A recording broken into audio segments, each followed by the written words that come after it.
Hey, this is Silent Partner. Welcome back to the channel. You are here with me, Teach, and this is the Bible, a Synopsis.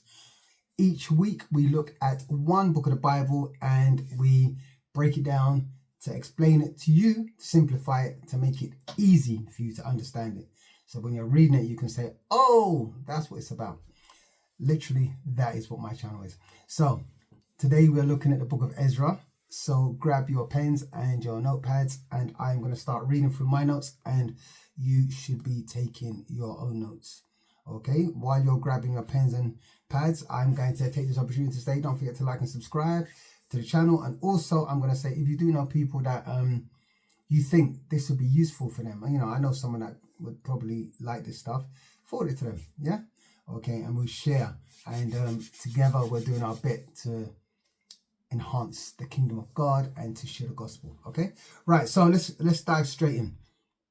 The book of Ezra focuses on the return of the Jews from exile in Babylon to their home in Jerusalem. They're leaving Babylon to go back home. They have been in captivity in Babylon for a while, around 70 years, and they're now going back home. Okay, so the book begins with a decree by Cyrus the Great, king of Persia, who allows the Jews to return home to rebuild their sacred site. And a considerable number of people leave. And this is led by Zerubbabel, a descendant of King David, and Jeshua, the high priest, and they will journey back to Jerusalem.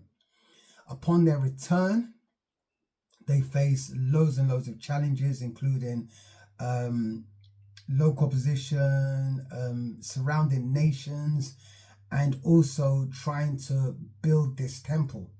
Okay, but despite all of the challenges, they come together as a community and they work together to lay the foundation of the temple.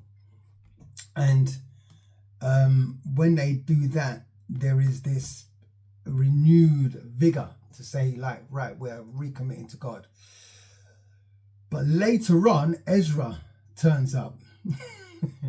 Right, so Ezra is a priest and he's a scribe, he's devoted to the law of Moses, and he leads a second group of exiles back to Jerusalem. And he gets there and says, no, what you're doing is not good enough. And so he starts emphasizing the importance of spiritual renewal. And he confronts issues such as intermarriage with foreign nations and urges the people to separate from the foreign influences that they're intermingling with, and the customs that are now part of their day to day. And then he says you need to recommit to your covenant with God. And then he says you have to adhere to the Torah and you have to adhere to the Mosaic laws. And then he leads the people into this spiritual revival.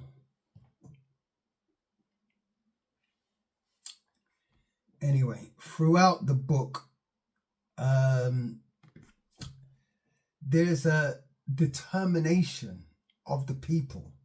There really is a determination of the people to restore the broken relationship with God. And there are efforts that are continuously made to commit back to the law, efforts to restore their community identity. And we also see highlights of the struggles and victories of the Jewish people during their return from exile and their efforts to reclaim their homeland and their inheritance, really. So the book of Ezra is a short book and it serves as a testimony of resilience and faith and the pursuit of integrity. Ezra passionately calls the community to reaffirm their covenant with God and to separate from influences that could dilute their identity.